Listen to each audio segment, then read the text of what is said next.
This is the Soul-Filled Sisterhood podcast, and I'm your host, Nicole Burgess, licensed marriage and family therapist and an empowerment mentor for women. The information shared in this podcast is not a substitute, nor is it to convey professional, psychological, financial, or medical advice. If you could use such services, please seek them out from someone you trust. Now here is today's episode. Episode 56. Today's episode is sponsored by Nicole Burgess, leadership and empowerment coach to all the passionate, high-achieving professional women so they can do what they love without sacrificing their personal life. If you like what you hear on today's episode, I encourage you to go out to iTunes and leave me a rating and review. It's simple, it's quick, and it helps in the podcast world for other women to find this podcast. You can either leave the star rating or go in and actually write a little review for me, which would be great. Thank you so much for your support. I really appreciate it. Well, welcome, sisters. I'm so excited about this next guest. Today I have Jennifer Freeman on. She has gone from living in the jungles of Colombia to raising $5 million in investment capital for real estate development. And Jennifer shows the world that shaman isn't actually a verb, meaning a way of being. In ancient languages, shaman means vibrating with high, deep, and wide energy, seeing what's possible at higher and deeper levels of function. She helps her clients adopt this more expansive way of delivering their unique gifts to the world and to the marketplace, bringing their deepest heart's desires or dreams into form. Jen is a longtime practitioner of mind-body awareness and wisdom traditions from around the world, including Qigong, Ayurveda, Buddhism, human design, and modern capitalism, and social media marketing. From creative web design to her passionate interest in quantum coaching, Jen is dedicated to helping individuals and businesses achieve their highest calling. Well, Jen, thank you so much for being on today. I'm so excited about our upcoming conversation.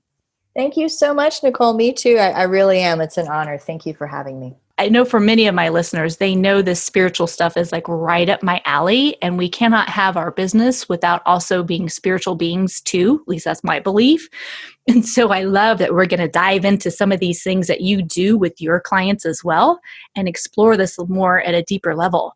One of the reasons why I wanted you to come on today is I know you do, it's called human design, and you do the charts and things like that. And I may not be articulating this the way that you would, but would you explain just a little bit more like what is human design and how can people work with it, use it, and all of that fun stuff? Sure, I'd be happy to. So human design system has been around since the 80s, basically. And a guy named Ra Uru Hu brought it in, like literally brought in this whole system and then tested it for like the next 10 or 15 years. It's based on the neutrino stream, which is an infinitesimally small particle of mass. And it was discovered and basically like actually proven about 15 years after he did the system. But it shows you both where you are receiving these neutrinos and where you emit them. I basically think of it like a radio station kind of thing. So it shows you where you're conditioned, where you're bringing in people's radio station 101.1 then, and where you're putting out your own radio station. And what I find that's so incredible about it is it's mapped all the way down to genetic code. So it's a way in which to have a visual map of your experience. And one of the biggest things I hear from my clients is they feel like they finally have permission to be themselves. And I love that because so often we'll stigmatize our greatest gifts or we'll misunderstand our sensitivities to where we think it's a problem, where actually it's our area of greatest wisdom and capacity, but we need to be aware of where we're conditioned and where we aren't, basically, like where we have a natural capacity, you could say, to hold our own, and then where the areas are where we're being influenced by others in the environment, which is our areas of wisdom, though. But it's also our great sensitivity. So just like many of your listeners, I'm a very sensitive person, and this tool helped me enormously. I've been working with it personally for 17 years and with hundreds of clients now for about 8 years. And I just find it to be really empowering to free you up. So yeah, I'm a big fan. for sure. Yeah. And I love too that you're naming what some of my clients, and I know some of my listeners have really struggled with it. When we don't embrace our strengths, whether it's from introversion, it's the highly sensitive person, it's being an empath, whatever it is, that those are some of the qualities, characteristics, those traits that we have. And some cultures, some societies don't necessarily think those are incredible things to be. And yet you're talking about, it's like, no, the more we embrace it, the more that it's like we take away that old mindset or that old belief of somehow I don't fit in. It's like, well, no, it's okay to not fit in. It's okay to truly be all of you. And this is a tool that can really help go really deep into what that means. Exactly. And again, I've done it with, well, gosh, when I first was working with it, I did it with 100 total strangers just for free, basically hey, I know how to do this thing. If you give me your birth date, I can show you this thing. And so at a certain point where I was like, wow, every single time, especially say 30 minutes in, right? Every single time people just opened like flowers. And it was this feeling of being able to reflect to them in this visual map kind of way, right? Like to be able to point at something and, and to help them see their beauty and perhaps also help them face, like I call them your owies, so face some of your biggest owies, right? Where, so for example, in this system, I have what's called an open mind, which means just exactly what it sounds like, but it means that I'm very open to other people's thoughts, beliefs, ideas. And so for me, when I'm around minds that are very pained, very, very suffering minds, it hurts me very badly. It's a very difficult thing to be around. And at the same time, when I'm around minds that are much more expansive, I'm very influenced by that. And it has helped me to realize, because I've spent a lot of time training in meditation and working with different mind trainings, and that I can really feel people's thought patterns and be able to help them see them because I can feel them and articulate them. And at the same time, if I'm not aware of that, I can be really burdened by other people's minds, basically. So it's been a real thing I had to figure out. It was like, ow, I had to figure it out for sure. Well, and I think, again, there's a beautiful segue into, I'm going to just make it a segue. Great. Really being like that empath, that again, we're all capable of it. And I think there's different degrees of it. And it's knowing how to, in a way, protect yourself or transmute that so that you're not soaking up everybody else's stuff and then holding it. Because it really can be detrimental to your well-being. Exactly. And that's where the energy practices come in. That again, so I'm coming from, so from the time I was very young, I've always been just super psychic and intuitive, but it really started to show up in my teens where I realized I could just feel and sense and understand things. And it wasn't until later that I understood I was actually able to read energy fields very well, that's a very natural skill of mine. And so much of this is exactly what you say. It's learning how to help it move through you, actually giving the information direction. So instead of being like a sponge, you're being much more like the guy or the lady at the airplanes that are helping you direct the plane towards the gate. It's like you direct the information through you. And so you don't feel burdened by it. Now, with that said, if you're in an environment that's toxic for you, then you need to get out of there, right? Because even if you're amazing at being able to direct energy, but in terms of just daily kind of stuff and this realization, let's say that someone basically has really low self-esteem, something like that. And that actually corresponds to a center in human design, the heart center, the will center, the personal value center. And so if you're around them, I have a totally open one. So I had to learn how to let it move through me and not identify with it as if it was my own, right? Yes. And it took time, but once I did, it's the protection is the movement, basically, you could say, right? Versus the sponge. Yeah.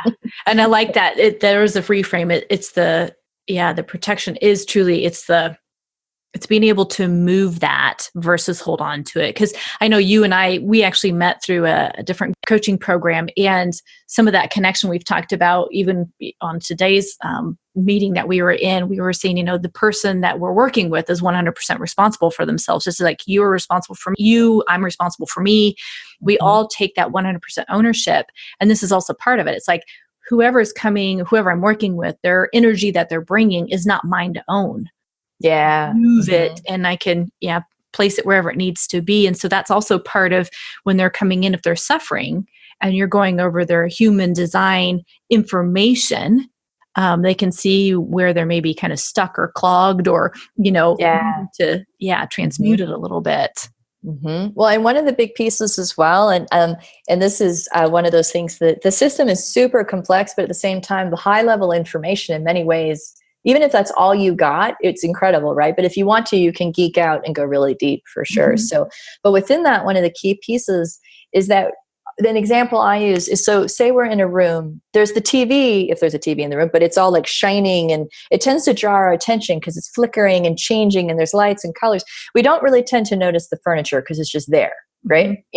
But that's how we are inside. The things that are our actual gifts and strengths and talents, in so many ways, it's like the furniture. We don't notice them because they're just there. Where what we notice is like all these areas that are open where things are coming in and we're being influenced and conditioned. And, it's like, so we tend to think we're the opposite of what we are, meaning so often people identify with, you could say, these areas of openness and wisdom, but from a disempowered place versus actually being able to see the capacities and the strengths that they bring, but they don't notice them because they're not that shiny, changey thing, right? But other people can tell them all about it. Right? Yes. And I love the analogy between like the TV and the flickering, the shiny versus the furniture. And it's like, you have these gifts and we're going to amplify that a little more by looking at these strengths and looking at these gifts that you have through human design.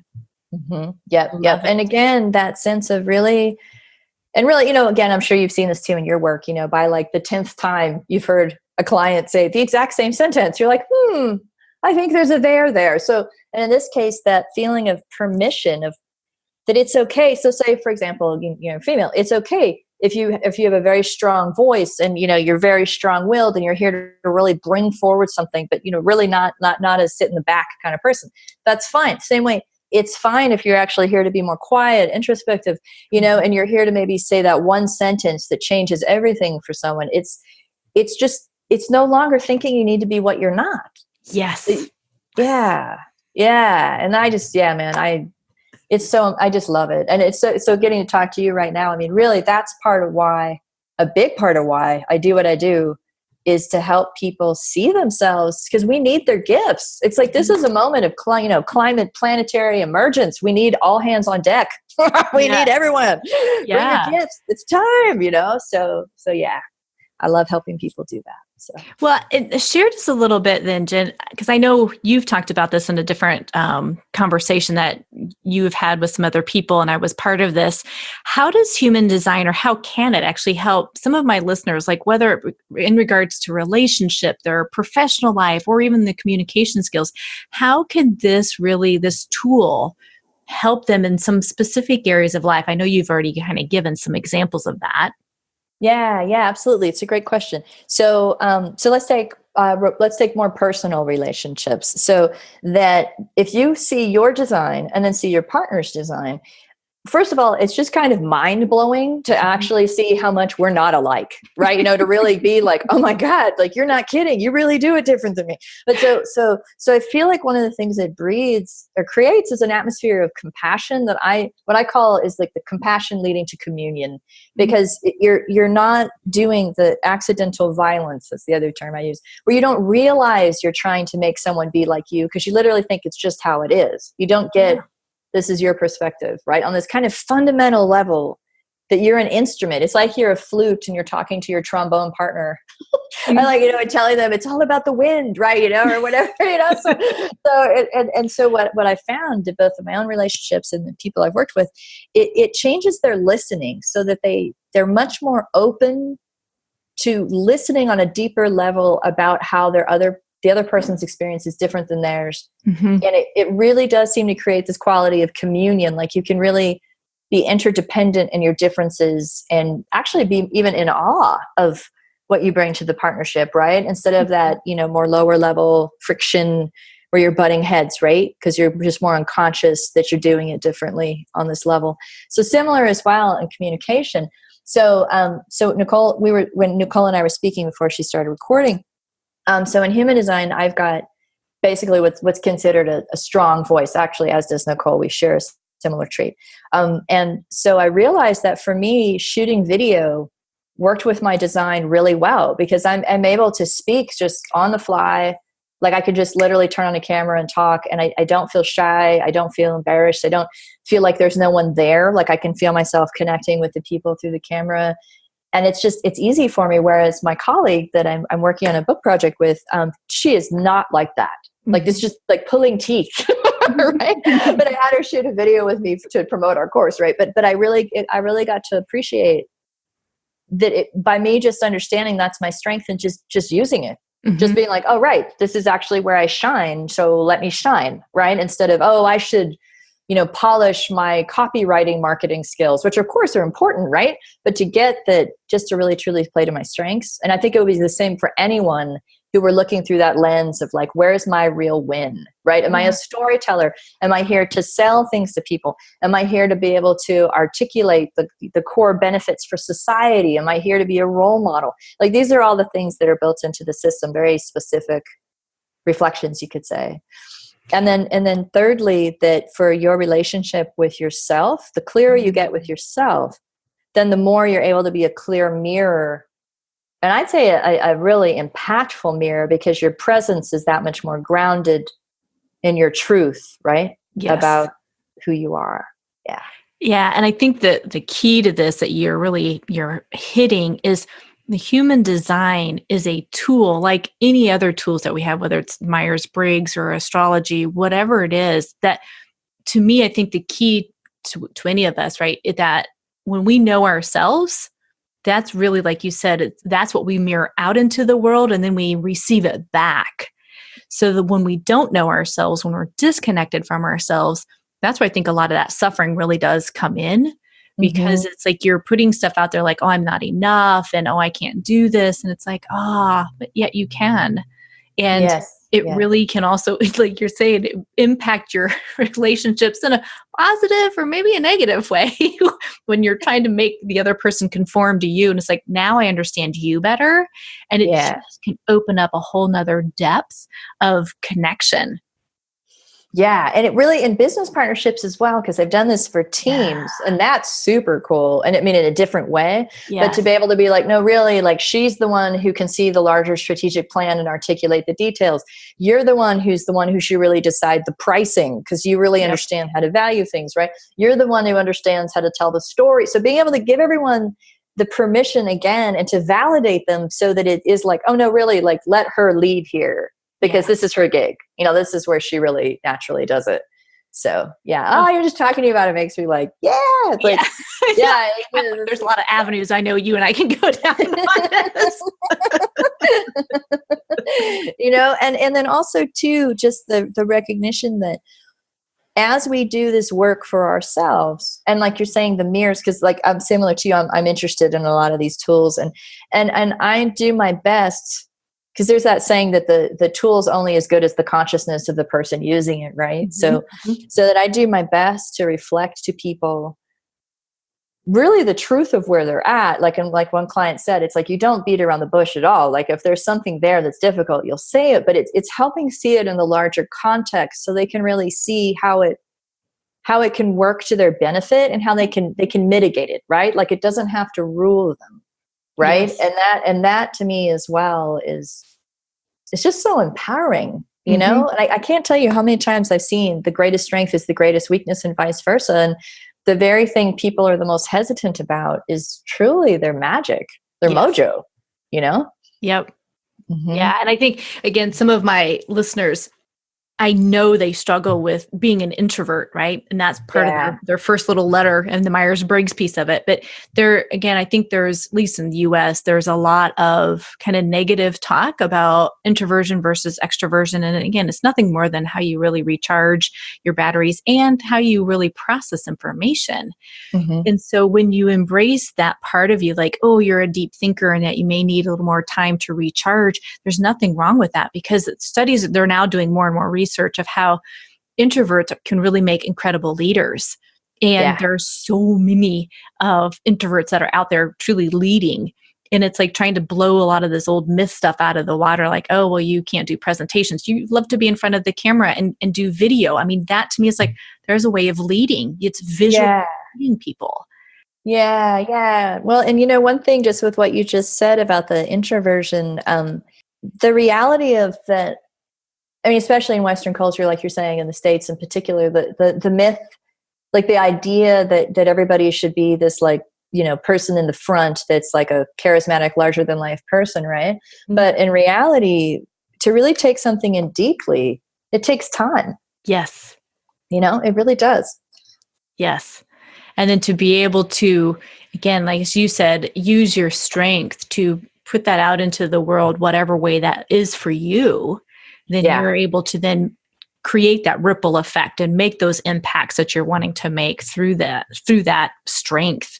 So absolutely. So, and in regular astrology, I'm a Pisces sun. So, and if anybody knows regular astrology, Pisces is like the classic absorby, 12th sign of the zodiac, super intuitive. They don't have the strongest ego structure because they feel like they're all beings. It's like so this recharging your batteries. Like I mean, part of why I live in Billings, Montana. Montana is, I love the wild landscape.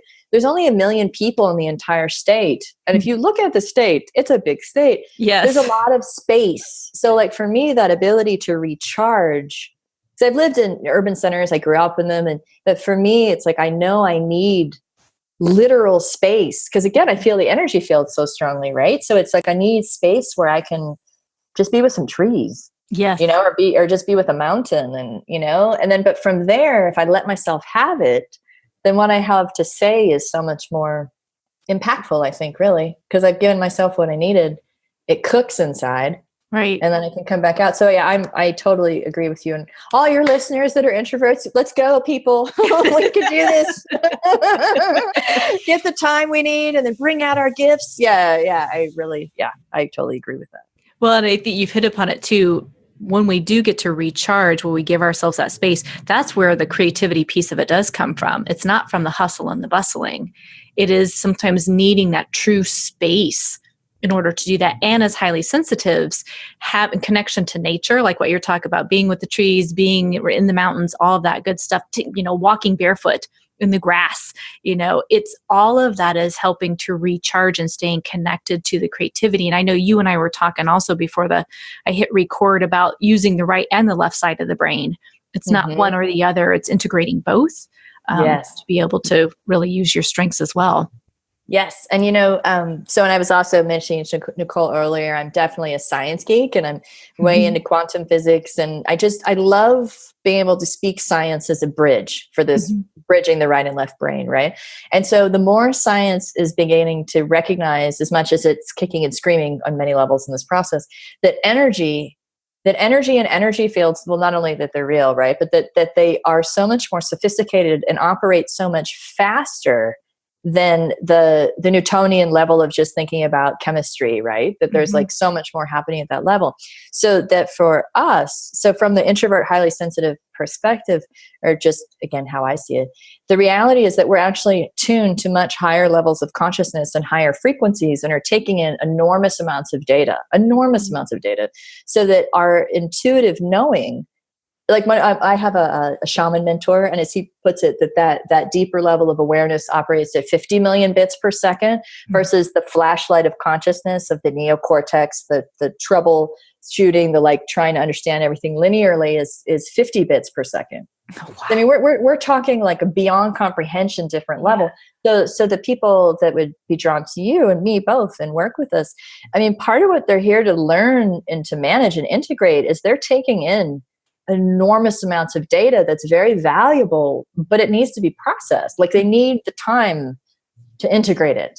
It's just straight up, and that's part of, I've been a Qigong practitioner for 17 years also. And for those who aren't familiar with it, one way you could say it is Gong is mastery and Qi is energy. And some of the origins of it are in martial arts, but it's also a healing practice. And it basically helps you work with your skeleton, your muscles, your whole body, align it with gravity, and then be able to move energy through the system that creates clarity in the mind and a lot of higher level functions that turn on.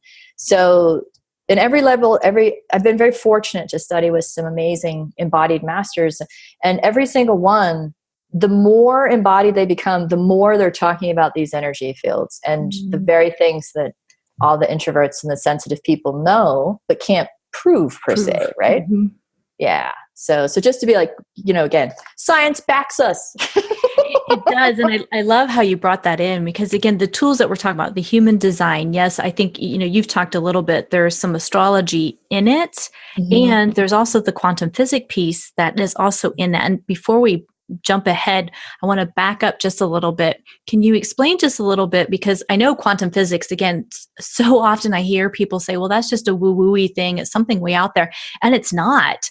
No. There really is science in it that you're talking about. So would you explain just a little bit, like what exactly is, like, I guess, kind of the definition of quantum physics? You just gave a little bit, but for those who aren't familiar of that word or that term. Yeah. Okay. So think of a rainbow. This is because this is great you asked that, because I'm been working on developing this as part of a book project I'm in, and how to simply explain it so that it's tangible and real. Mm-hmm. So right now, my working metaphor is, if you imagine a rainbow, and you know that the colors never change place because of the wave frequency, right? So that's why it's always in order. So just imagine that quantum physics is the red and the orange and the purple and the blue. So it's a wider spectrum of reality, where the Newtonian physics is at yellow and green. So it's not that it's wrong. It's that it's operating at a certain level of reality that works just fine for our day-to-day reality. Like, I'm sitting at a desk, I have a glass of water here. If I picked it up and dropped it, then Newtonian physics is perfect. It can explain the trajectory of the fall. It works fine, right? It's how we got to the moon. It's how we did rocket ships.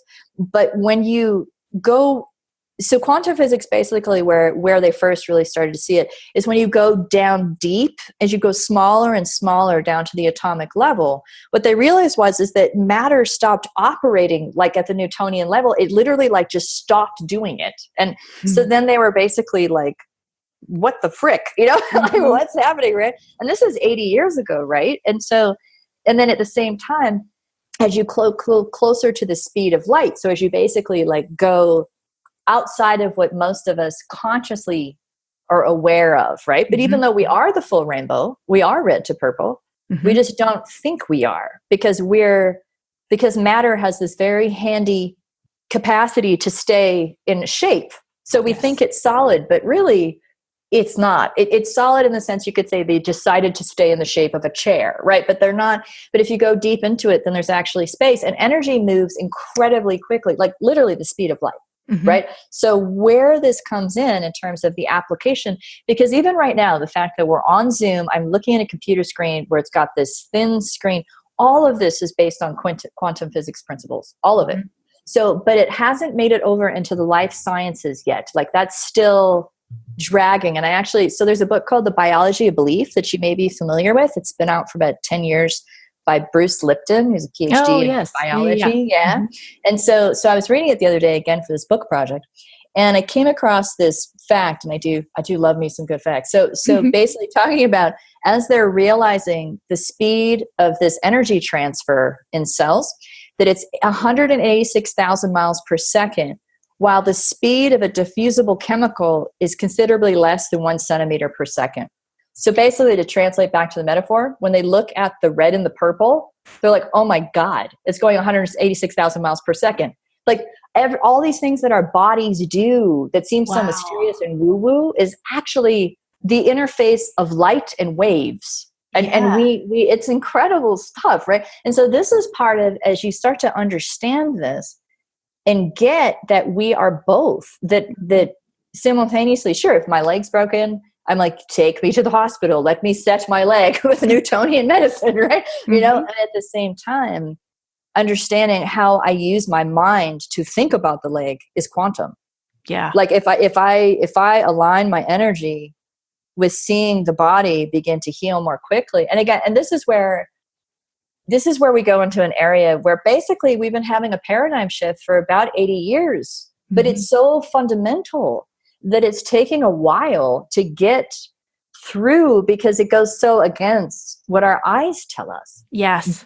But, and this is where the highly sensitive introverty people, we got a definite, one leg up on this one, but we know when we close our eyes and we just feel, I mean, you can feel so much that's not like you can feel it. So when I do the presentation, like the one you saw, when I explain electrical fields, magnetic fields, electromagnetic fields, and then go into the body is basically has these electromagnetic fields. Mm-hmm. We're penetrating and touching each other all the time from like 40, 50 feet away, like the HeartMath Institute, all these different places where they're measuring the energy fields that we emit as electromagnetic beings.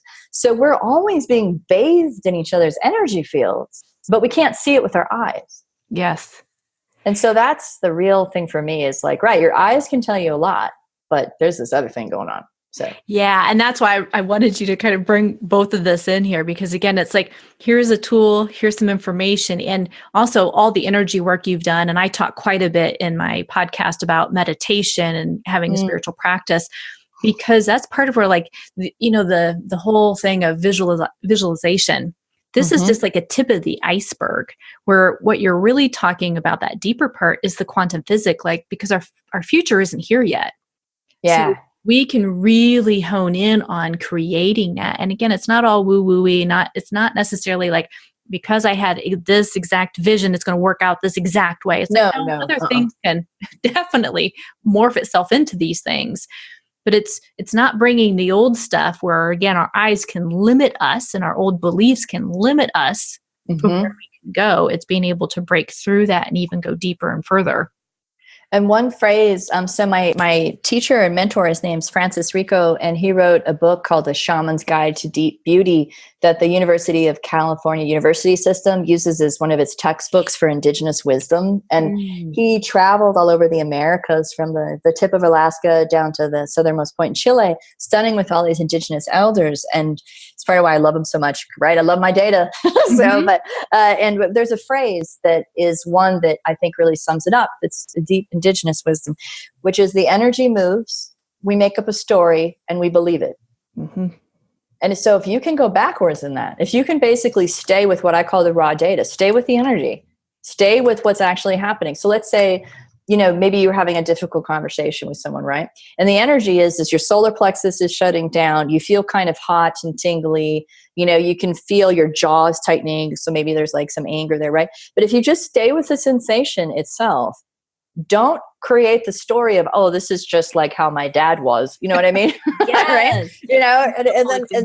Right. And then you believe it. And then all of a sudden this person's the enemy, and I'll just what we do, because that's what we do. So but if you can instead stay with the actual sensation, take a deep breath, breathe into the solar plexus, maybe relax the jaw some, maybe if you're in company where you can kind of shake your tailbone a little, shake your skeleton, and then you just kind of breathe again. And then you're like, okay, so let me come back into this conversation.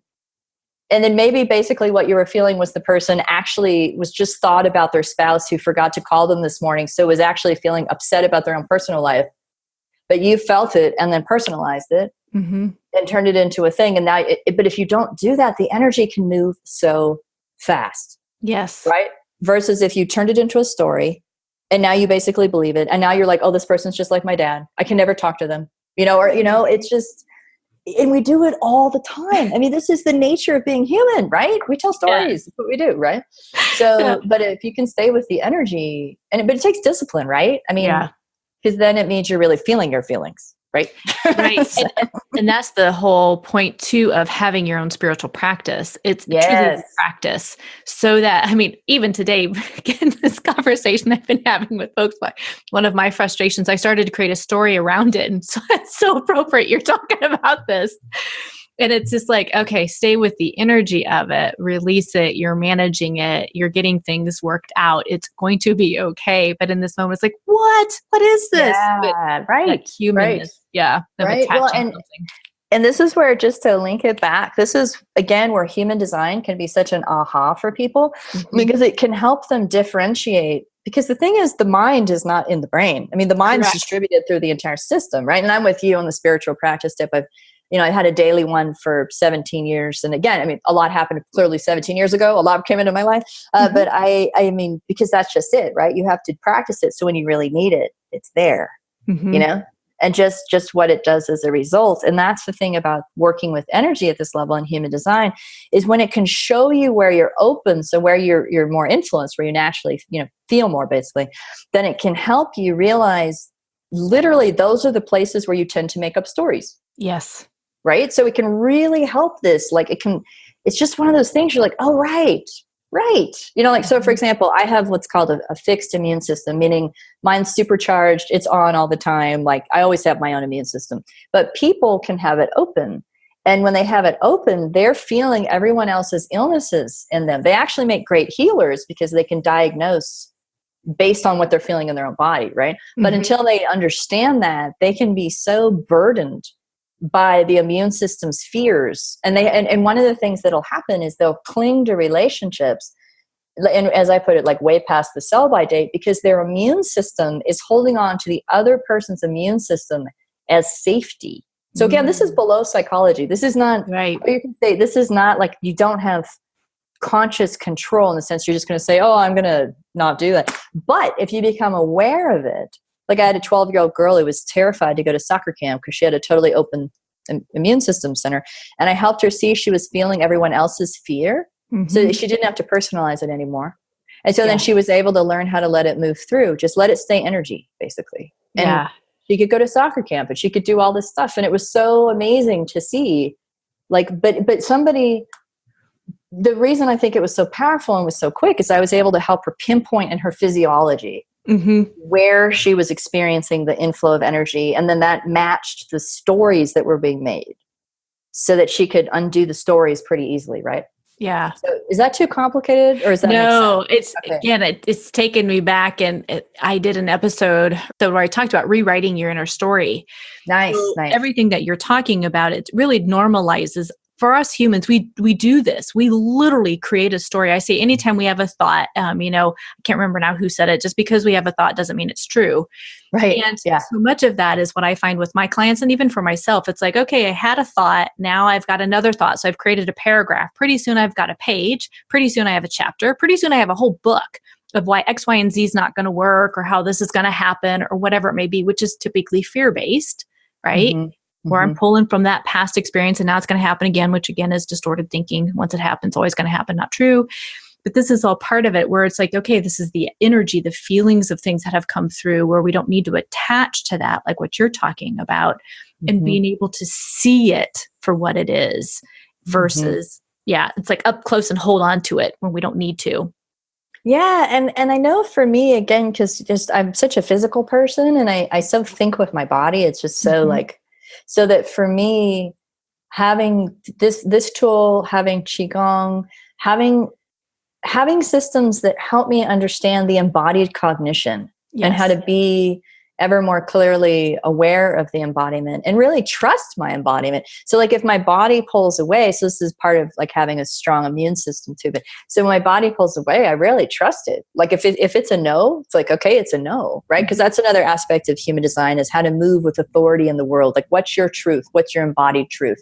Not what's your conditioned truth, right? And that to me has just been so important, because my embodied cognition picks up so much stuff that my linear mind could never make sense of, It's like a level of data that's, again, exponential, right? 50 million, to 50. It's just like, and so I love what you say about the sentence to the paragraph to the book. And maybe this is part of why people say they feel like they have permission to be themselves, because it's like, it's just an isness. It doesn't need the book or the paragraph or even the sentence, right? It's just an isness. Yeah, it's so relaxing, right? Even thinking that. It is. And I love, as you were talking about that too, it was that I also really encourage my clients, the women that I work with, it's like, get out of your head and into your body, because I think there is such a beautiful thing about the mind-body connection, and you're not one without the other, because there's one of you and you're a whole. That's right. It's also part of the mind-body-spirit piece of it.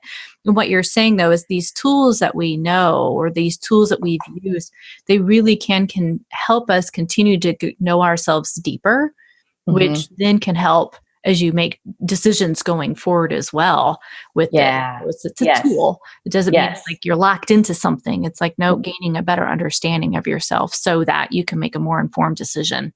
I'm really glad you said that, because that's exactly how I see it. It's like, it's not a limitation. It's not just a recognition of something that's there. So for example, like I'm a female gender, female identified, like I'm, this. And so you could say on the one hand, it's a limitation, like literally, and that I'm, whatever I call I, right. But I'm limited to this body, and this body has a location and a gender and a background. Right. So it's like but then if I understand that and I accept that, then from there, I'm like, okay, well, what does this body do?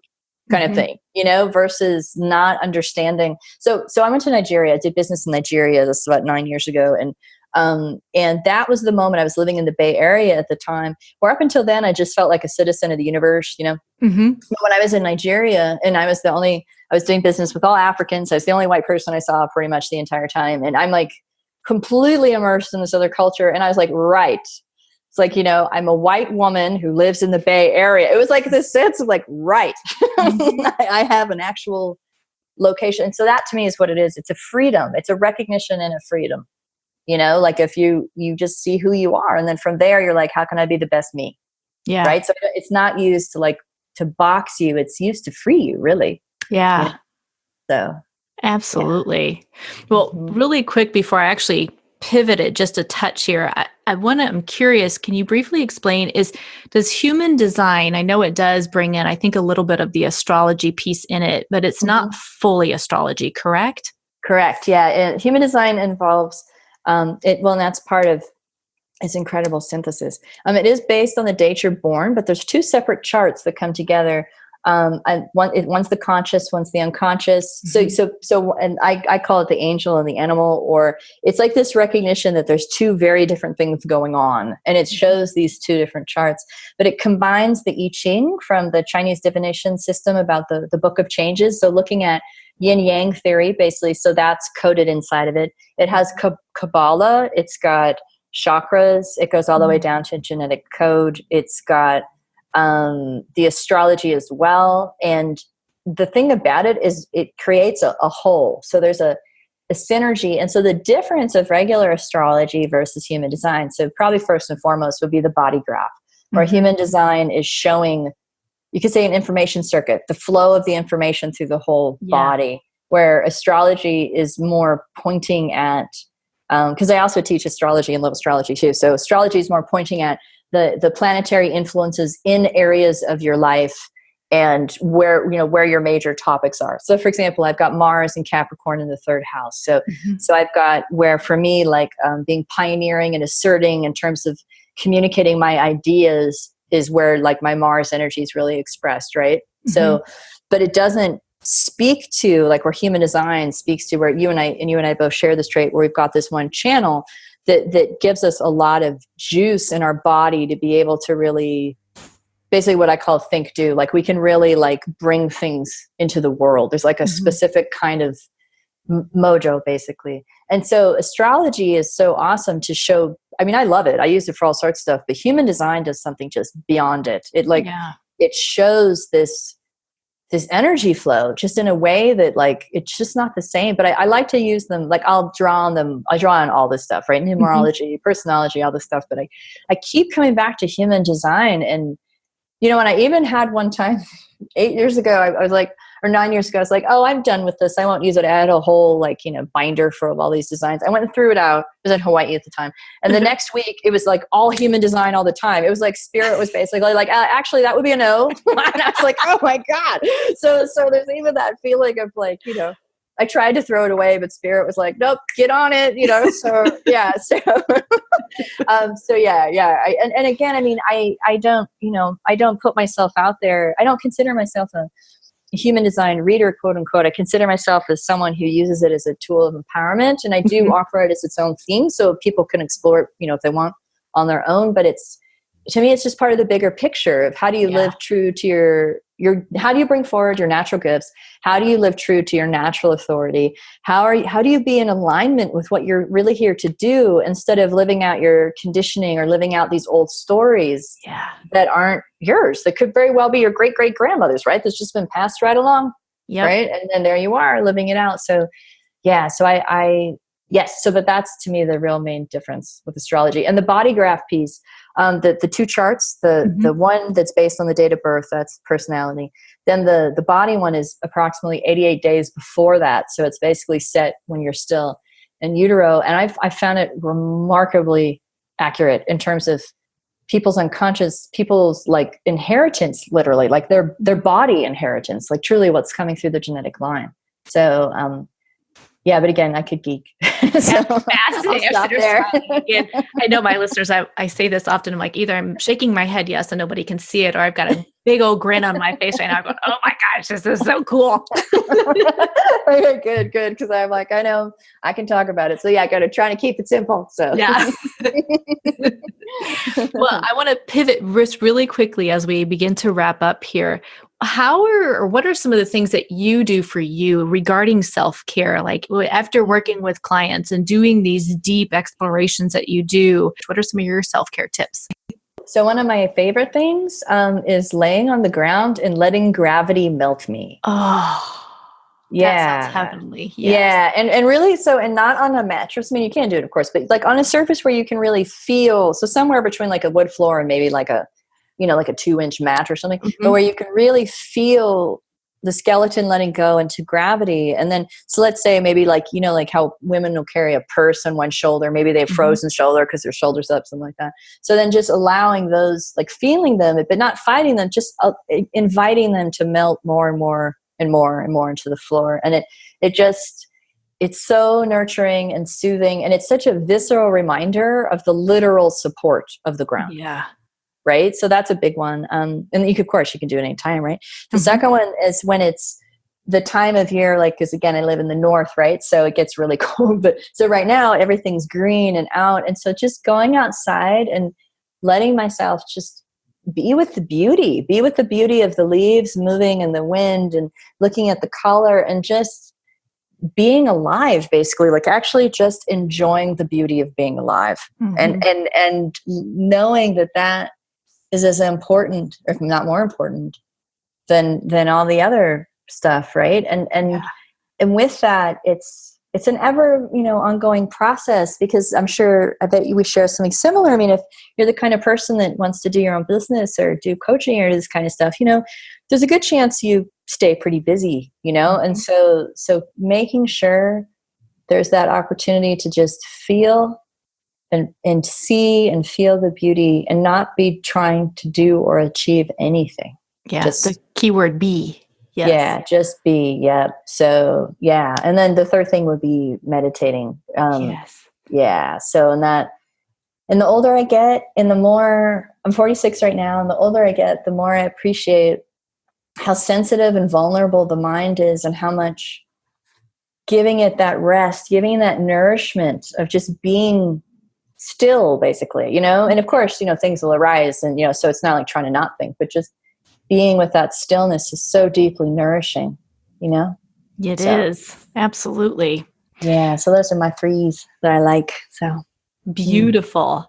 Well, ladies, I want to give you a heads up here. On this show notes, I'll have Jen's information regarding her Facebook, Instagram, her LinkedIn, all of that, and her website as well.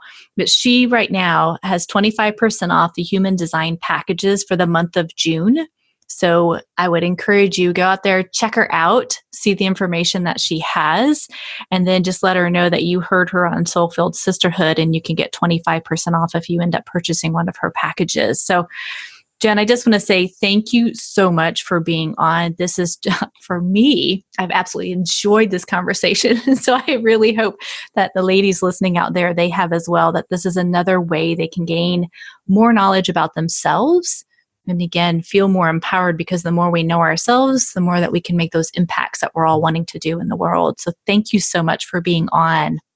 Oh, thank you so much too. And just, I echo everything you just said. And really the bringing your gifts is the biggest thing you can contribute to all of life. So it's like really bringing forward that inner beauty so it can, both for your own good, but knowing that it supports all of life when you do that. So thank you so much, Nicole.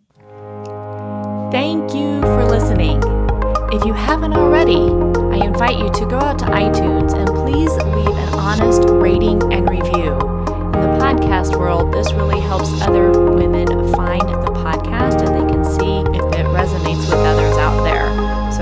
appreciate all your support and leaving me a rating.